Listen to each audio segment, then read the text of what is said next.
Today, we're getting into a really personal story. It's about one person's 7-year battle with a prescription painkiller, and it all started in the most normal way you could imagine, a simple trip to the ER. All right, let's just start right here with the quote that kind of sums up the whole journey. In one sentence, you have the entire conflict, a drug with unreal withdrawals, and this unexpected hero, another drug called gabapentin. So how did he get from a doctor's office to that point? And what's the deal with this other medication? That's the story we're going to unpack.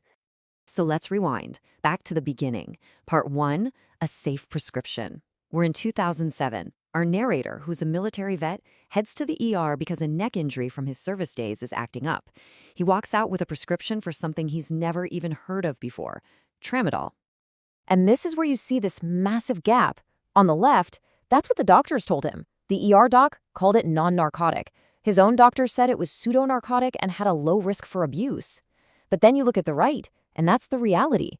A 7-year addiction, a withdrawal so bad it could kill you, a life that became all about doctor shopping. That huge difference is really the heart of this whole story. You know, in the beginning, the drug seemed totally harmless, just like they said. He points out that unlike something like Percocet, which he tried before, Tramadol didn't give him any kind of buzz. It just took the pain away. And that just reinforced this idea that, hey, this is medicine, it's safe. But then there's this moment. He goes to get a second prescription from a private doctor while his first one from the VA is still going. And this little thought pops into his head.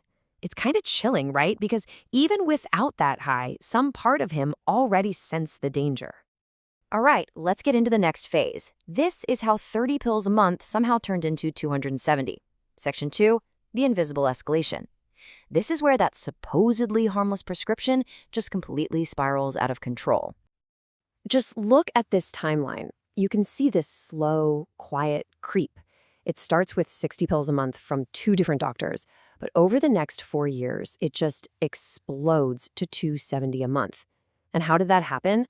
Well, he explains that every time he asked for a refill a little girly, his doctor would just increase the number of pills on the next script. No real questions asked. And all of that leads to this absolutely staggering number, 2,500 milligrams. That was his daily dose when things were at their worst. He was taking 8 to 10 pills at a time, several times a day. It's just an unbelievable amount, all built up, one safe prescription after another. So this is where everything changes. A real turning point. Section 3, first taste of withdrawal.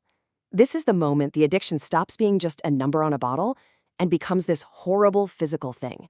And it all happened by accident, because one morning he woke up and realized he'd left his pills in the car. Now think about this. His wife had already left for the day. He woke up around 10 in the morning, and by that afternoon, we're talking only about 6 hours after his last dose would have normally kicked in, his body just started to turn on him. It happened so fast. And the symptoms, wow. He says he felt cold as hell, which was the total opposite of his normal self. He was sweating like crazy, his body was in agony, and he was just getting hit with these waves of anger, then depression, then just giving up. This was not some mild side effect. This was a full-blown crisis. And the way he puts it is just so powerful. Everything inside my body was screaming for the Tramadol. I mean, that perfectly captures that feeling of withdrawal, that intense physical need. And all this from a drug he was told was non-narcotic. But here's the crazy part, the real twist. When his wife finally gets home that night, he takes the biggest single dose he's ever had, 4 pills at once. And the relief was so overwhelming that for the very first time, he felt a euphoric high from the Tramadol. So now, escaping that hell of withdrawal created this powerful new reason to take even bigger doses. So now that he's chasing this new feeling, it leads us straight into the next chapter, Section 4, the House of Cards. This is all about the frantic, desperate scramble to keep the pills coming. And this is what his life became. He found some company online that would give him an internet diagnosis for more pills. He started hitting up different urgent care clinics, making sure never to go to the same one twice. He was paying for everything with cash to keep it off his insurance. And even though he tried to quit more than 15 times, he couldn't even get his tolerance to go down. You know, when you build a house of cards like that, it's only a matter of time before it all comes tumbling down. Section 5, hitting rock bottom, and it all happens with one single phone call.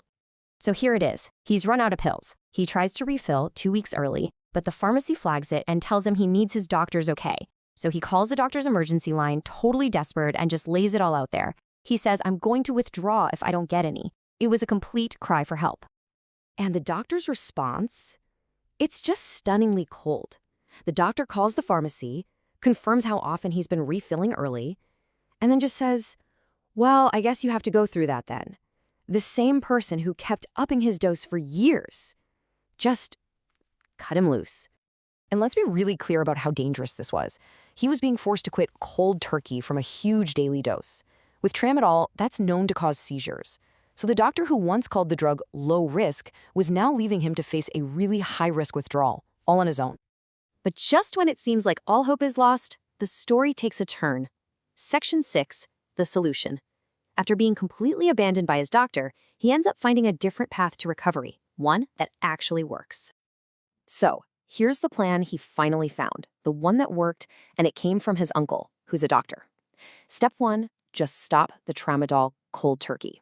Step 2, immediately start a high dose of gabapentin to fight off those terrible withdrawal symptoms. Step 3, stick with that for about 2 weeks to get through the worst of it. Step 4, slowly, carefully taper off the gabapentin. And finally, step 5, use an antidepressant to deal with the depression that hangs around afterward. It was a real, structured plan that finally gave him a way out. And that kind of brings us to the big question at the end of all this. This whole 7-year nightmare started with a doctor just saying, "Don't worry, this stuff is safe."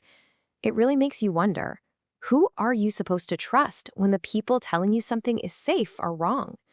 It's a heavy thought to end on, for sure.